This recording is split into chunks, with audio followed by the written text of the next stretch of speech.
చూపే చిత్రాలే సవ్వడితో సంగీతం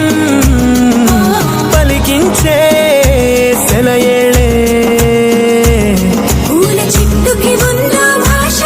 అలల మిట్టుకి ఉందో భాష అర్థమవ్వని వాళ్ళే లేరే అర్థం మాట్లాడే భాష పలకరింపే పులకరింపై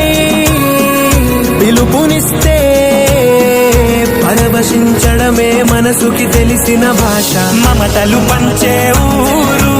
ఏమిటి దానికి పేరు పల్లెటూరేగా ఇంకెవరు ప్రేమలు